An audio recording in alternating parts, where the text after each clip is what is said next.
हमने पहले भी कथा में कहा, रायपुर की कथा में भी कहा और भाटापारा में भी कहा था, विषम परिस्थिति में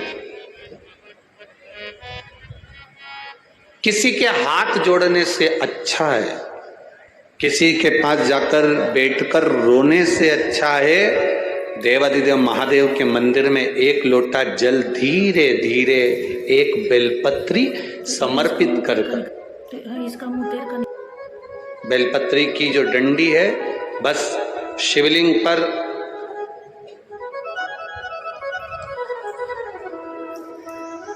ये शिवलिंग, ये जलाधारी, ये माता पार्वती जी का हस्त कमल शिवलिंग, ये बेलपत्री, ये दंडी का जो मुख है वो अशुक सुंदरी की ओर समर्पित कर एक लोटा जल धीरे धीरे बिल्कुल धीरे धार में अपने हृदय की बात बाबा से दिल से कहते हुए, बाबा बहुत दुखी,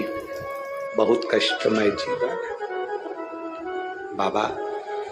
बहुत तकलीफ में जीवन चल रहा है और तू ना संभालेगा तो संभालेगा कौन। कावड़ का एक नियम होता है कि कावड़ को ये कंधे से ये कंधे पर रखना है तो सिर के ऊपर से कभी नहीं लिया जाता। कावड़ का एक नियम,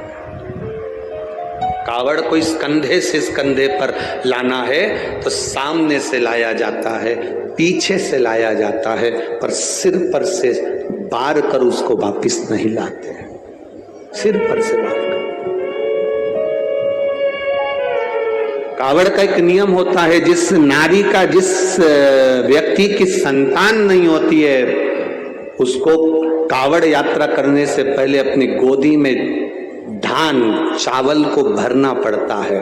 गोदी में उसको जब तक महादेव के दरवाजे तक नहीं चली जाती जब तक उसकी गोदी में वो धान चलते चलते उसकी झोली में वो हिलता रहता है, कावड़ का जल उसके कंधे पर रहता है। और जब वो कावड़ जिसकी औलाद नहीं, संतान नहीं, जब वो कावड़ का जल महादेव को चढ़ाती है तो पहले जल समर्पित करने के बाद फिर चावल के दाने बाबा की उस शिवलिंग पर समर्पित करती है कि बाबा मेरी गोदी में तू यहाँ तक लेकर आया है, ये गोदी खाली मत छोड़ना, मेरी गोदी भर देना, भले 25 साल हो गए। कावड़ यात्रा का नियम है, सिर पे से बार कर वापिस नहीं आती, सम्मुख से कावड़ निकल जाती। लंकाधिपति रावण को सुध पड़ी जब तुमरुका जी ने कहा जाओ लंकेश, अगर तुम चाहते हो कि शंकर के शरीर में गंध पहुंची है उस विष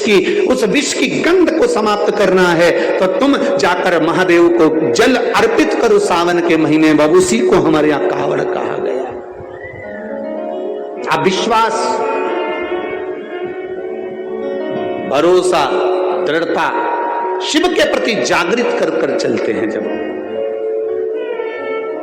शंकर के प्रति जब हमारी जागरूकता होती है, शिव के प्रति जब हमारा एक विश्वास दृढ़ होकर हम चलते हैं तो शिव हमें क्यों ना मिलेगा,